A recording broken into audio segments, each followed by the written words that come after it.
ಯಾವುದೇ small ಕ್ಲೈನ್ industry ಆಗಿರ್ಬೋದು, MNC company ಆಗಿರ್ಬೋದು, ಒಂದು ಪಾರ್ಟ್ನ ಡಿಸೈನ್ ಮಾಡಬೇಕಂದ್ರೆ ಅದಕ್ಕೆ ಸುಮಾರು ಪ್ರೋಸೆಸ್ ಇರುತ್ತೆ. ಸೊ ನಾವೀಗ ಬೇಸಿಕ್ ಆಗಿ ಅಟ್ಲೀಸ್ಟ್ ನನ್ನ ಒಂದು ಎಕ್ಸ್ಪೀರಿಯನ್ಸ್ ಅಲ್ಲಿ ಒಂದು 14 ಪಾಯಿಂಟ್ಸ್ ಬರೆದಿದ್ದೀನಿ. First one basic CNC programming, second one machine software control. Machine software control ಅಂದ್ರೆ ಇದರಲ್ಲಿ Fanuc control, Siemens control, machine control, Mazak control ಅಂತ ಬರುತ್ತೆ. ಮೂರನೇ point raw material grade find out. So raw material grade find out ಅಂದ್ರೆ ಒಂದು raw material ನಾವು ಏನು use ಮಾಡ್ತೀವಲ್ಲ ಅದರಲ್ಲಿ ಸುಮಾರು ತರ ಬರ್ತದೆ ಗ್ರೇಡ್. ಕ್ಯಾಸ್ಟ್ ಐರನ್ ಆಗಿರ್ಬೋದು, ಸ್ಟೇನ್ಲೆಸ್ ಸ್ಟೀಲ್ ಆಗಿರ್ಬೋದು, ಸ್ಟೀಲ್ ಆಗಿರ್ಬೋದು, ಟೈಟಾನಿಯಂ ಆಗಿರ್ಬೋದು, ಬ್ರಾಸ್ ಆಗಿರ್ಬೋದು, ಅಲ್ಯೂಮಿನಿಯಂ ಆಗಿರ್ಬೋದು. ಸೊ ಇದೇ ತರ ಬೇರೆ ಬೇರೆ ಬರ್ತದೆ. ನಾಲ್ಕನೇ point selecting tool and insert. So ನಾವೊಂದು ಮಿಷಿನಿಂಗ್ ಮಾಡಬೇಕಂದ್ರೆ ಟೂಲ್ಸ್ ಅಂಡ್ ಇನ್ಸರ್ಟ್ ತುಂಬ ಇಂಪಾರ್ಟೆಂಟ್ ಆಗಿರುತ್ತೆ. ಸೊ ಅದರಲ್ಲೇ ಟೂಲ್ಸಲ್ಲಿ ಸುಮಾರು ಟೂಲ್ಸ್ ಬರ್ತವೆ. ಓಡಿ ಟರ್ನಿಂಗ್ ಟೂಲ್ ಆಗಿರ್ಬೋದು, ಐ ಟರ್ನಿಂಗ್ ಟೂಲ್ ಆಗಿರ್ಬೋದು, means external and external tools ಅಂತೇಳಿ. ಸೊ ಹಾಗೆ ಇನ್ಸರ್ಟ್ ಅಲ್ಲೂ ಕೂಡ ತುಂಬ ಟೈಪ್ಸ್ ಆಫ್ ಇನ್ಸರ್ಟ್ ಬರ್ತವೆ. CNMG, VNMG, DNMG, ಇನ್ನೂ ಸುಮಾರು ಥರ ಇದಾವೆ. ಸೊ ಅದೆಲ್ಲ ನೆಕ್ಸ್ಟ್ ವಿಡಿಯೋದಲ್ಲಿ ತುಂಬ ಗೊತ್ತಾಗುತ್ತೆ. ಸೊ ಐದನೇ point control machine panel board. So ಇದೊಂದು ಕಂಟ್ರೋಲ್ ಮಿಷಿನ್ ಪ್ಯಾನಲ್ ಬೋರ್ಡ್ ತುಂಬಾ ಇಂಪಾರ್ಟೆಂಟ್. ಅದು ಮಿಷಿನ್ ಫ್ರಂಟ್ ಅಲ್ಲಿ ಇರುತ್ತೆ. ಯಾಕಂದ್ರೆ ಮಿಷಿನ್ ಓವರ್ ಆಲ್ ಎಲ್ಲಾ ತರ ಕಂಟ್ರೋಲ್ ಮಾಡ್ಬೇಕಂದ್ರೆ ಈ ಒಂದು screen control machine panel board ಅಲ್ಲಿ ನಾವು ಆಪರೇಟ್ ಮಾಡೋದು. ಆರನೇ ಪಾಯಿಂಟ್ ಬಂದು ಪಾರ್ಟ್ ಲೋಡಿಂಗ್ ಚೆಕ್.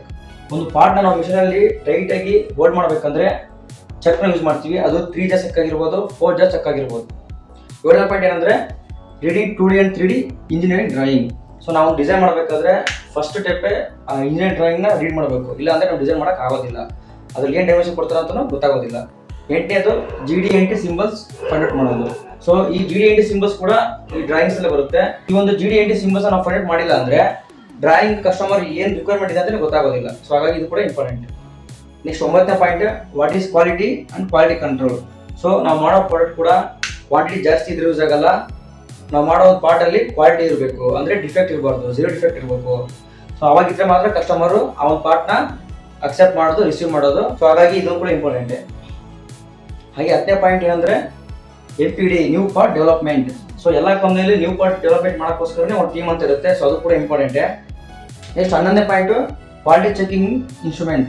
ಈ ಒಂದು ಕ್ವಾಲಿಟಿ ಚೆಕ್ ಮಾಡೋಕೆ ಇನ್ಸ್ಟ್ರೂಮೆಂಟ್ಸ್ ಇಲ್ಲ ಅಂದ್ರೆ ನಾವು ಒಂದು ಡಿಸೈನ್ ಮಾಡಕ್ ಆಗೋದಿಲ್ಲ. ಒಂದು ಆಪರೇಷನ್ ಮಾಡಬೇಕಾದ್ರೆ, ಮಿಷನಿಂಗ್ ಮಾಡಬೇಕಾದ್ರೆ ಅದು ಎಷ್ಟು ಅಚೀವ್ ಆಗಿದೆ ಅಂತ ಚೆಕ್ ಮಾಡೋಕ್ಕೆ ಈ ಒಂದು ಇನ್ಸ್ಟ್ರೂಮೆಂಟ್ಸ್ ತುಂಬಾ ಯೂಸ್ ಆಗುತ್ತೆ. ಅದು ವರ್ನಿಯರ್ ಕ್ಯಾಲಿಪರ್ ಆಗಿರ್ಬೋದು, ಮೈಕ್ರೋಮೀಟರ್ ಆಗಿರ್ಬೋದು, ಬೋರ್ಡ್ ಏರ್ ಗೇಜ್ ಆಗಿರ್ಬೋದು, ರಿಂಗ್ ಗೇಜ್ ಆಗಿರ್ಬೋದು, ವರ್ನಿಯರ್ ಹೈಟ್ ಗೇಜ್ ಆಗಿರ್ಬೋದು, ಇನ್ನು ಸುಮಾರು ಇದಾವೆ. ನೆಕ್ಸ್ಟ್ ವಿಡಿಯೋ ಕಲಿಯೋಣ. ಸೊ 12ನೇ ಪಾಯಿಂಟು ಸೇಫ್ಟಿ. ಸೊ ಈ ಒಂದು ಸೇಫ್ಟಿ ಈ ಎಲ್ಲ ಪಾಯಿಂಟ್ಸ್ಗಿಂತ ತುಂಬಾ ಇಂಪಾರ್ಟೆಂಟ್. ಇವೆಲ್ಲ ಪ್ರೊಸೆಸ್ಗಿಂತ ಫಸ್ಟ್ ಸೇಫ್ಟಿ ಆಗಿರಬೇಕು. ಅದು ಮಿಷಿನ್ ಸೇಫ್ಟಿ ಆಗಿರ್ಬೋದು, ನಮ್ಮ ಸೇಫ್ಟಿ ಆಗಿರ್ಬೋದು. ಎಲ್ಲ ಕಂಪ್ನಿಯಲ್ಲಿ ಫಸ್ಟ್ ಬಿಸ್ನೆಸ್ ಮಾಡೋದೇ ಸೇಫ್ಟಿಗೆ. ಆ ಒಂದು ಕಂಪ್ನಿಲಿ ನಮಗೂ ಸೇಫ್ಟಿ ಇಲ್ಲ ಅಂದ್ರೆ ನೀವು ಡೆತ್ ಕೂಡ ಆಗ್ಬೋದು. ಸೊ ಹಾಗಾಗಿ safety is first important.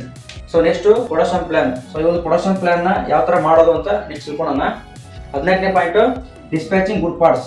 So ಒಂದು ಪಾರ್ಟ್ ನ ಯಾವ ತರ ಡಿಸ್ಪ್ಯಾಚ್ ಮಾಡ್ಬೇಕಂತ ತಿಳ್ಕೊಳ್ಳೋಣ. ಹಾಗೆ 15ನೇ ಪಾಯಿಂಟ್ ಮೇಂಟೆನೆನ್ಸ್ ಡಿಪಾರ್ಟ್ಮೆಂಟ್. ಸೊ ಈ ಒಂದು ಮೇಂಟೆನೆನ್ಸ್ ಡಿಪಾರ್ಟ್ಮೆಂಟ್ ಇಲ್ಲ ಅಂದ್ರೆ ನೀವು ಪ್ರೊಡಕ್ಷನ್ ನ ಪ್ರಾಪರ್ ಮಾಡಕ್ಕೆ ಆಗೋದಿಲ್ಲ. ಮಿಷಿನ್ ರಿಪೇರಿ ಬರ್ತಾ ಇರುತ್ತೆ, ಅಲಾರಾಮ್ ಬರುತ್ತೆ. ಆವಾಗ ಈ ಮೇಂಟೆನೆನ್ಸ್ ಡಿಪಾರ್ಟ್ಮೆಂಟ್ಗೆ ನೀವು ಕಾಂಟ್ಯಾಕ್ಟ್ ಮಾಡಬೇಕು. ಅವ್ರು ಬಂದು ಇಮಿಡಿಯೇಟ್ಲಿ ಆ ಒಂದು ಏನಿದೆ ಪ್ರಾಬ್ಲಮ್ನ ಮಿಷಿನ್ ಅಲ್ಲಿ ಅದನ್ನ ಸರಿ ಮಾಡ್ಕೊಡ್ತಾರೆ. ಹಾಗೆ ಸುಮಾರು ಪಾಯಿಂಟ್ಸ್ ಇದಾವೆ. ಅದನ್ನೆಲ್ಲ ನೆಕ್ಸ್ಟ್ ವಿಡಿಯೋ ತಿಳ್ಕೊಳ್ಳೋಣ ಹೋಗ್ತಾ ಹೋಗ್ತಾ. ಸದ್ಯಕ್ಕೆ ಒಂದಿಷ್ಟು ಪಾಯಿಂಟ್ಸ್ ನಿಮಗೆ ಹೇಳಕ್ಕೆ ಪ್ರಯತ್ನ ಮಾಡಿದ್ದೀನಿ.